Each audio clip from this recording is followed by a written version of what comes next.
여러분 반갑습니다. 오늘 방송을 시작하겠습니다. 오늘 방송은 구독자 중에 누가 질문을 해가지고 이런 질문을 했어요. 연금 수령 시기에 하필이면 이 폭락장이 왔다면 이번과 같은 이제 60세가 돼서 퇴직을 했는데 올해와 같은 이 폭락장 때문에 지금 마이너스 손실이에요. 이런 경우에는 이제 어떻게 대처를 하냐, 미리 결론을 내리면 이제 은퇴 몇 년 전에는 다양한 현금 흐름을 만들어둬야 됩니다. 그리고 또 은퇴 몇 년 전에는 여러분들이 이제 판단하시기에 이제 은퇴가 한 뭐 1년, 2년 남았는데 이제 그때는 이제 차후에 은퇴 이후에 시장 상황이 어떻게 될지 모르겠다.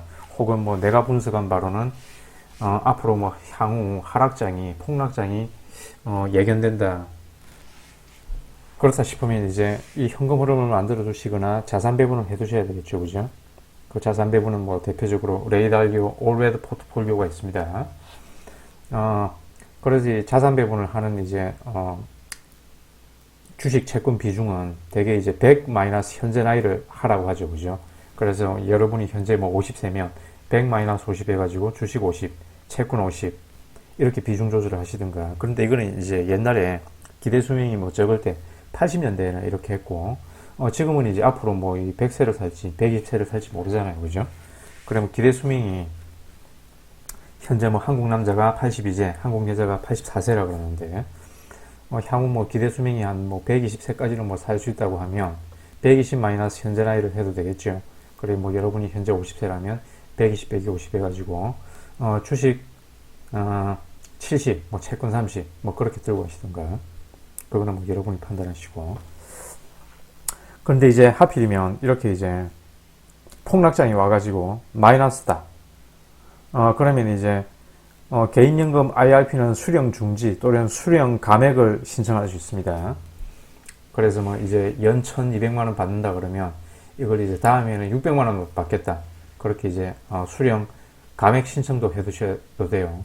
하지만 그냥 내년에는 마이너스 빵꾸가 나가지고 내년에는 받지 않겠다. 그러면 수령 중지도 신청하실 수 있습니다. 증권사 콜센터 전화해 보시면 돼요. 방법을 알려줄 겁니다.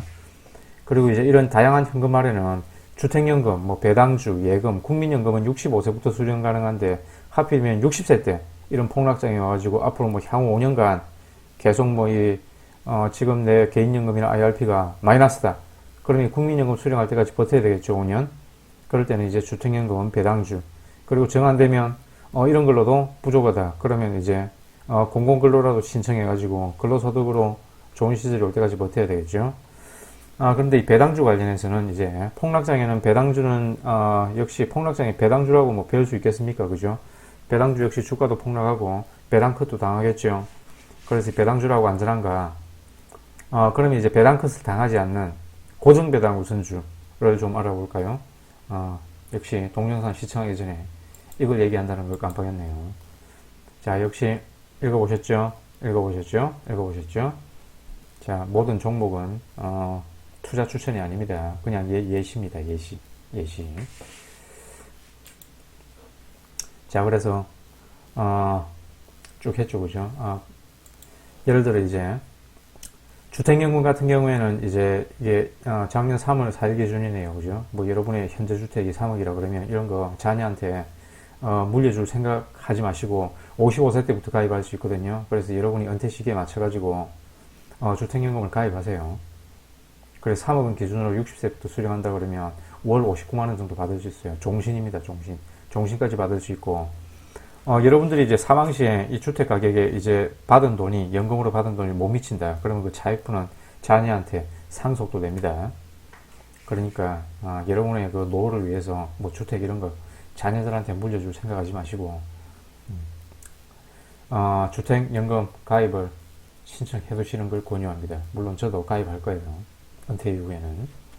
그런데 나는 은퇴 이후에 이런 집이 없다. 그동안 전세 월세 살았다. 그러면 이제 이 플랜은 아웃이겠죠. 다른 플랜을 또 생각해 보셔야 됩니다.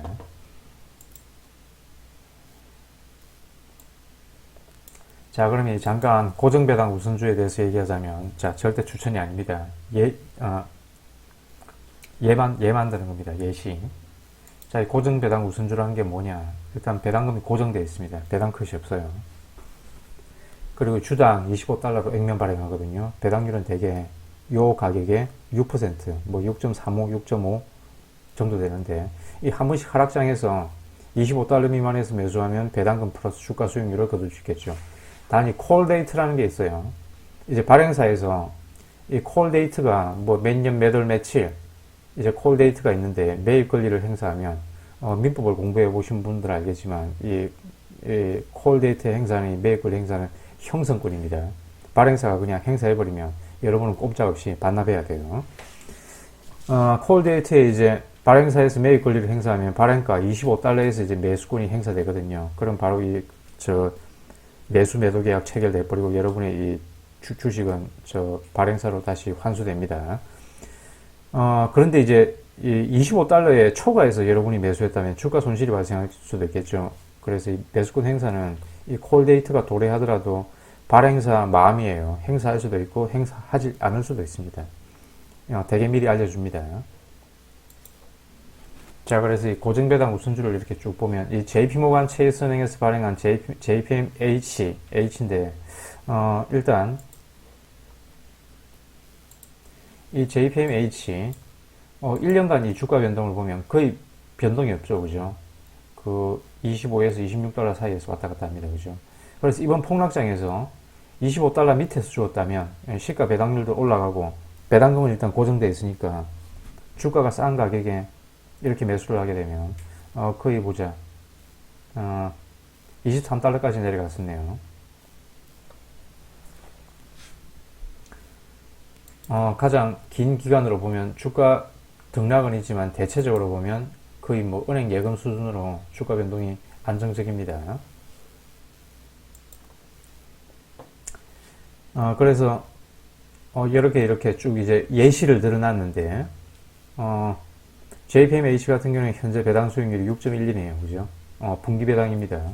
그리고 RFP라고 보이죠? 이 벤츠 캐피탈에 대출해주는 파이낸셜인데, 요 주식은, RFP는 이번 폭락장에서 거의 뭐 12달러까지 주가가 하락했던데, 그러면 대충 시가 배당률을 계산해 보니까 약 18%, 배당률이 18% 정도 되대요.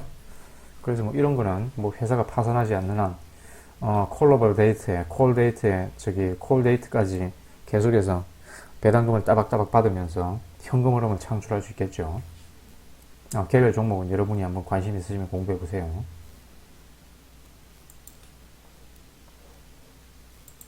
그래서 JPMH 같은 경우에는 최근에 이렇게 주가가 많이 떨어졌을 때 뭐 JP모건 체이스은행이 망하겠습니까, 그죠? JPM이 뭐 금융위기나 이런 뭐 대하락장을 겪어가지고 은행이 망할 정도면 은행이 망하지 않는 한 배당금은 뭐 따박따박 주겠죠. JPM이 망할 정도면 뭐 우리나라 은행 다 뭐 파산하겠죠. 그래서 콜 데이트를 보면 이 JPM 같은 경우에 2020년 올해 9월 1일이네요, 그죠? 자, 이때가 되면 이 매입 권리를 행사할 수도 있고 행사하지 않을 수도 있습니다.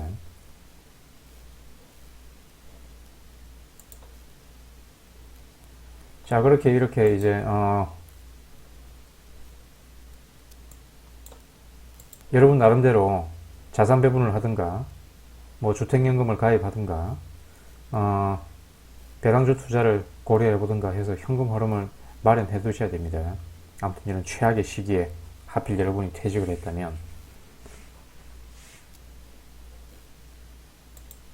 자, 그러면 이제 여러분이 뭐 은퇴 1년 전, 5년 전에 이제 나 이제부터 노후를 준비해야 되겠어 하면서 뭐 은퇴 1년 남았고 5년 남았는데 뭐 연금저축펀드나 IRP, 미국 직투를 시작하는 이런 사람은 없겠지요, 그죠? 적어도 10년 이상을 두고 이제 노후 대비를 설계할 거 아닙니까, 그죠? 근데 하필이면 10년 이상 이렇게 투자를 쭉 했는데 은퇴 시점에 연금저축이든 IRP든 미국 직투든 다 마이너스다. 이러면 사실 심각한 본인의 투자 운용 능력에 상당히 문제가 있겠죠, 그죠? 하지만 뭐 저나 여러분이나 뭐 아마추어겠지만 이런 개인들도 이렇게 10년 투자했는데 마이너스다. 그럼 이렇게 난 무능한 놈이야 라고 비난할 수 있겠지만 실제로 유명 자산 운용사들도 이렇게 3년 동안 수익률이 마이너스인 이런 펀드들이 굉장히 많습니다. 실제로 클릭해서 들어가 보시면 알겠지만 설정 이후로 뭐 10년 이상이나 이렇게 마이너스가 10년 이상이나 이렇게 마이너스가 난 펀드들이 많아요. 그래서 굳이 뭐 여러분의 투자 운용 능력을 자책하실 필요는 없습니다. 이런 전문 펀드 매니저들이 운영하는 이런 액티브 펀드들도 수년 동안 이렇게 마이너스가 난 펀드들이 많기 때문에. 하지만 이제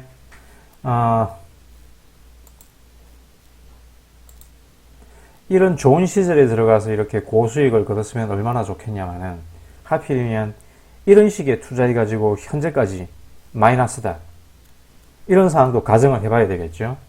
그래서 최악의 상황을, 이 전쟁과 투자에서는 항상 이 최악의 상황도 플랜 B를 가정해 봐야 되겠죠. 그래 하필이면 2000년이네요. 2000년 IT 버블 이 폭락기에 최고점에서 진입을 했어요. 그리고 이제 IT 버블이 회복되고 조금 수익 날려고 하는데 다시 2008년 금융위기 또 폭락기를 거쳤다. 이랬을 때, 자 2000년 1월 그리고 2020년 3월 현재 나스닥 QQQ에 투자했다면 거치식, 적립식. 그래서 이 거치식은 한 번에 몰빵하는 것은 위험하다 그랬죠, 그죠? 이 자산 배분도 중요하지만 시간 분할을 해서 투자하는 이런 적립식도 안전한 투자 방법 중에 하나라고 했습니다, 그죠? 자, 그래서 결론부터 역시 얘기하자면 거치식과 적립식의 수익률이 어떻게 됐느냐? 자, 최악의 해. 자, 2001년부터 2007년 12월까지. 그래, 이제 IT 버블 폭락기를 거치고 금융위기가 오기 전에 적립식으로 투자를 했다면 그래도 수익이에요. 하지만 거치식은 8년 투자했는데도 마이너스 42%입니다. 이 기간에 코스닥에 투자했더라면 더 처참합니다. 자, 그리고 이제 2002년 1월부터 이제 2004년 6월 정도 54개월 만에 이제 이 적립식은 거의 본전에 도달하거든요.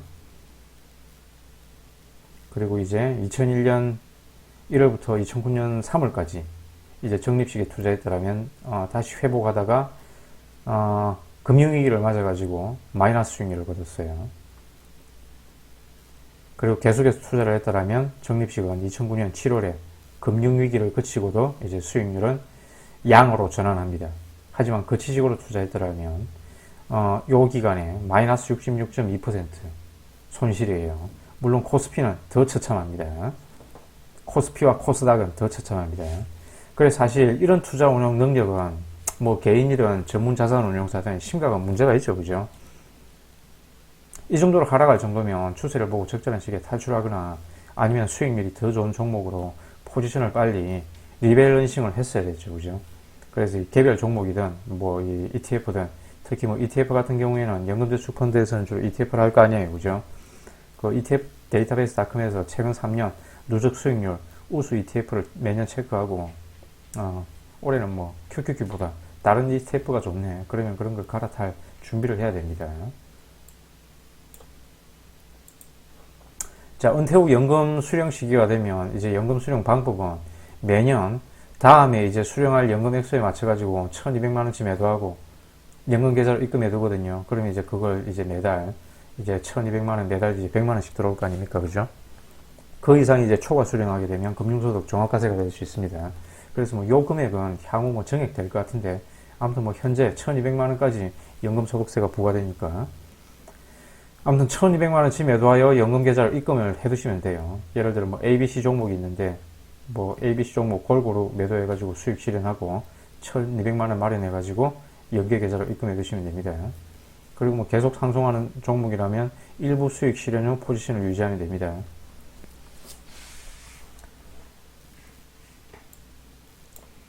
그리고 이제 이런 하락장에서 탈출하는 시기는 이 동영상을 참고하시면 됩니다. 댓글에 링크해 두실게요. 그리고 이 댓글에 질문 올리는 사람이 이제 많은데, 제가 이 댓글 알람을 설정해 두어도 알람이 올 때도 있고 안 올 때도 있네요. 그래서 뭐 가끔 이렇게 한 번씩 들어가서 요 질문은 최근에 못 본 건데 하고 이제 답변을 하는데, 답변을 좀 늦게 달더라도 섭섭해 하지 마시길 바랍니다.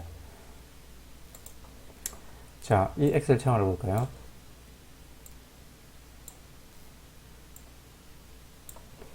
investing.com에서 데이터, 과거 데이터를 다운로드 받으시면 됩니다. 2001년 1월에 이제 투자를 시작하게 됐다면 지금이 적립식입니다. 적립식. 수익률 변화가 이제 IT 버블에 들어가가지고 계속 이 수익률이 마이너스죠. 언제쯤 이제 계좌가 양으로 전환되느냐, 수익이 발생하느냐 하면 54개월이 돼야 적립식입니다. 거치식은 현재까지 계속 마이너스예요. 그래서 시간 분할하는 게 굉장히 중요하죠. 그죠? 어쨌든 적립식으로 했으면 54개월째 양전을 했습니다. 그죠? 이제 수익이 발생했어요. 수익이 발생했는데 또 계속 마이너스다가 이제 67개월째 계좌가 양전을 하고 계속 이제 이렇게 수익률을 거두다가 이제 2008년 금융위기 때 다시 이제 계좌가 빵꾸가 나기 시작하네요. 그죠?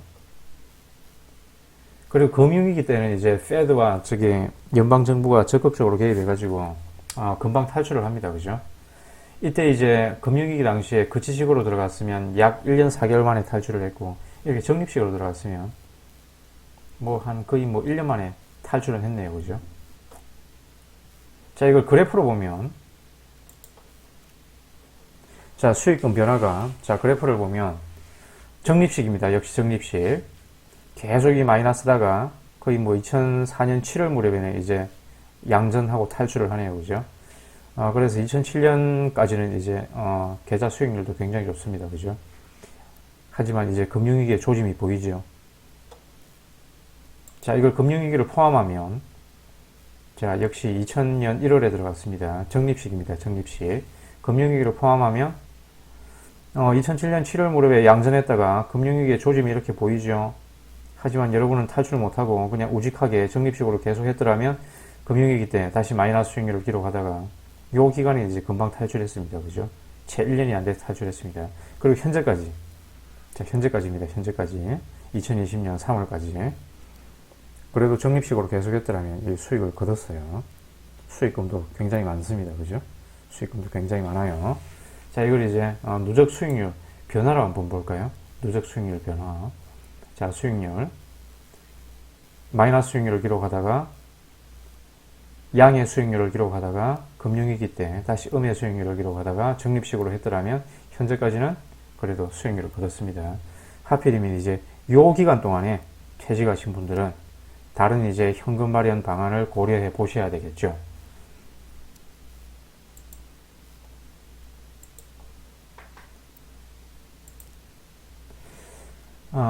자, 그리고 동기간, 자, 이 연두색 실선은 나스닥이고 이 보라색 실선은 코스닥 지수입니다. 그래서 금융위기 당시에 2000년 1월이래요. 2000년 1월 금융위기 당시에 나스닥에 투자했더라면 코스닥에 투자했더라면 거치식으로 나스닥은 지금 이제 탈출을 하고 수익률은 현재 이걸 수익률이 현재 162%네요. 양전을 했지만 코스닥은 지난 30년 동안 지난 20년 동안 수익률이 마이너스 자, 이 수익률이 보이죠? 마이너스 68%네요.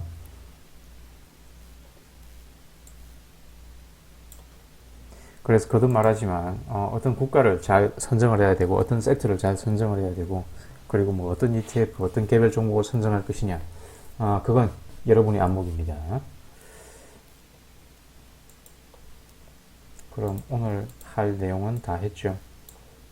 다 했는데 자 2001년 당시에 왜 이렇게 이제 물론 IT 버블도 있지만 특히 QQQ 같은 경우에는 이게 지금 QQQ 차트거든요.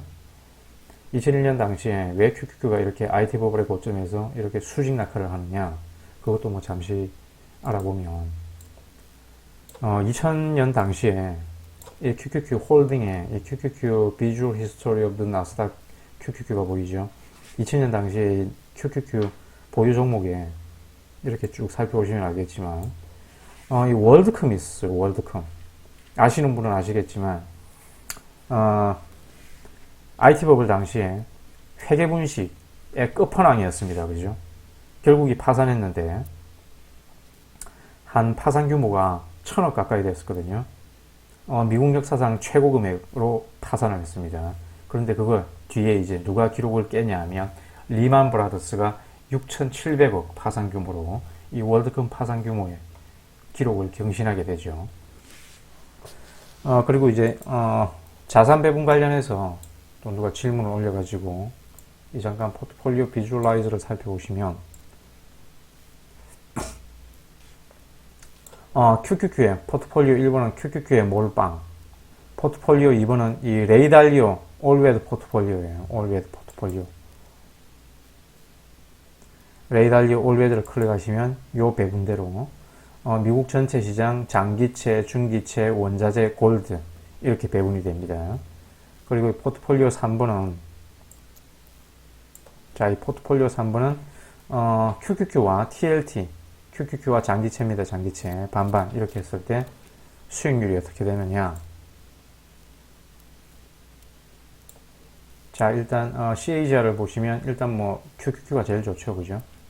그리고 자산 배분 전략은 7.62%인데 역시 뭐 적게 먹고 적게 깨지겠다 싶으면 자산 배분 전략으로 가시면 돼요. 그리고 포트폴리오 3번은 QQQ 그리고 TLT 반반이라고 그랬죠. 역시 MDD를 대폭 낮출 수 있습니다, 그죠? 그래서 은퇴 시기가 이제 도래했다면 이 포트폴리오 3번 전략은 괜찮아요, 그죠? 이 TLT에서는 수익이 발생했을 테니까 TLT를 매도하고 연금 자산으로 확보하고 손실난 주식 뭐 QQQ는 회복될 때까지 그대로 들고 가는 것도 괜찮겠죠, 그죠?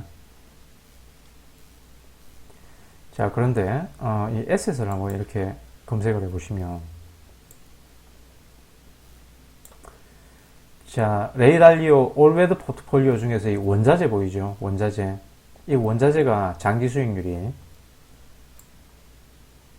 자, 이 기간은 이제 2006년 3월부터 2020년까지네요. 상장된 데가 2006년 3월 무렵에 상장됐나 봅니다. 이 원자재가 보면 장기 수익률이 마이너스죠. 거의 뭐 14년 동안 들고 있었는데도 장기 수익률은 마이너스입니다. 그죠? 그리고 MDD도 굉장히 높아요. 그죠? 주식보다 MDD가 더 큽니다.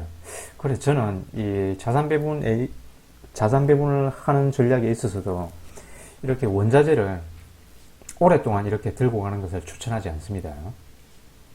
그거는 뭐 오늘 일단 시간이 굉장히 많이 지났는데, 그거는 그 다음 기회에 뭐 자세히 하겠지만, 요 보유 종목을 한번 자세히 검색해 보시면 알겠지만, WTI, 텍사스유죠, 그죠? 그리고 천연가스가 있거든요.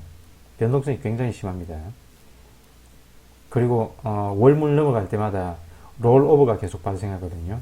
그 롤오버 비용도 무시하지 못할 정도로 원금을 계속 깎아 먹습니다. 자, 그래서 원자재는 한번 생각을 해보세요. 이상 오늘의 동영상을 마치겠습니다. 시청해주셔서 감사합니다. 동영상에서 부족한 부분은 또 역시 댓글에 질문 남겨주시면 아는 범위 내에서 성실히 답변 드리겠습니다.